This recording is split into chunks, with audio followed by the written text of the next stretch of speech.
நீங்க திரு செங்கோட்டையன் அவர்கள் வந்து எத்தனை தடவை டெல்லி போனார்லாம் தெரியுதா? முதல் முறையாக டெல்லி போனதா அவ்வளவு பெரிய செய்திகள்லாம் வருது. அவருடைய ரோல் எப்படி இருக்கும்? அவரை வந்து மற்ற கட்சி விவகாரங்கள்ல தலையிடுவதை நாங்கள் விரும்பவில்லைன்னு நிறைய பேர் சொல்லுவாங்க. அதுல ஒன்றும் தவறு இல்லைன்னா அண்ணாமலையில விளக்கம் கொடுக்குறா. இருந்தாலும் நீங்க எப்படி பார்க்கப்படுது தமிழகத்துல?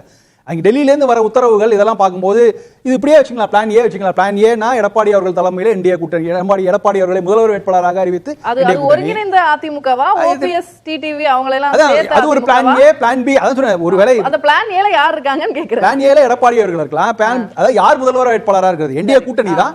பிளான் ஏல முதல்வர் வேட்பாளராக எடப்பாடி, பிளான் பில முதல்வர் வேட்பாளராக செங்கோட்டையன், இப்படி எல்லாம் இருக்கலாம் காம்பினேஷனா. இப்ப இன்னைக்கு பார்க்கறத பார்த்தா முழுக்க டெல்லி அந்த ஷார்ட்ஸ் அவங்க கால் பண்ற மாதிரி போயிடுது. இதெல்லாமே டூ ஏர்லி, இன்னும் 12 மாதங்கள் இருக்கு நமக்கு இருக்கு. இதெல்லாமே அனுமானங்கள் தான் பேசுறோம்.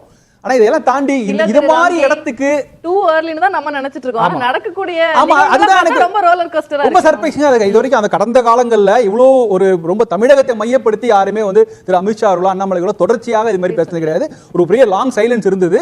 இங்க பரபரப்பா எடப்பாடி அவர்கள் பேசினாங்க, விஜய் சீமான்லாம் பேசும்போது கூட பாஜக தொடர்ந்து அமைதி காத்தது. இன்னைக்கு அவங்க பேசுறாங்கன்னா அவங்க கண்டிப்பா அப்பரண்ட் எடுக்கிறாங்க. ஒரு என்டிஏ கூட்டணியை தமிழ்நாடு ஸ்ட்ரென்தன் பண்ணுங்கிறதுக்காக ஒரு பெரிய கம்ப்ளீட்டா ஒரு அப்பரண்ட் எடுக்கிறது. அதுக்காக தெரியுது, நல்லா வெளிப்படையா தெரியுது.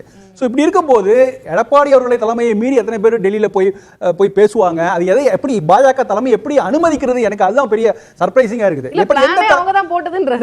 அது அப்படி இருந்தா கூட நீங்க செங்கோட்டையன் ஒரு அவைத் தலைவராவோ ஒரு குறிப்பிட்ட பதவியில் இருந்தா கூட அவரை அழைத்து பேசலாம். அதுக்கு வாய்ப்புகள் இருக்கு.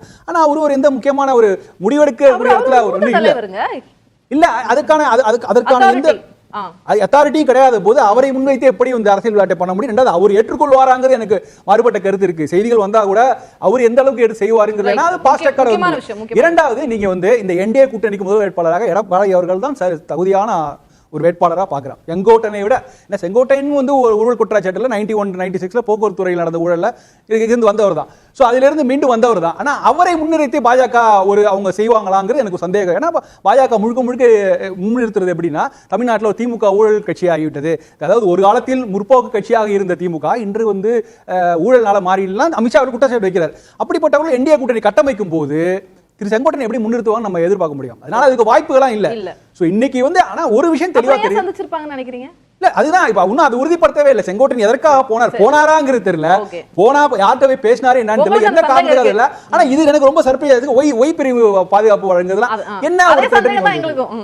விஜய்க்கு ஒய் விசிட் கொடுக்கும் போதே பெரிய கேள்விகள் எல்லாம் எழுப்பப்பட்டன. அப்படின்னா ஒரு பெரிய த்ரெட்டனிங், அதை விட பெரிய த்ரெட்டனிங் அப்படிங்கிறது ஒரு பெரிய கேள்வி. இதெல்லாமே ஒரு பெரிய சர்ப்ரைஸ். இதை ஏன் பாஜக டெல்லி பாஜக அதை செய்கிறது அப்படிங்கிறது எனக்கு இன்னும் பெரிய சர்ப்ரைஸ் ஃபேக்டா இருக்கு.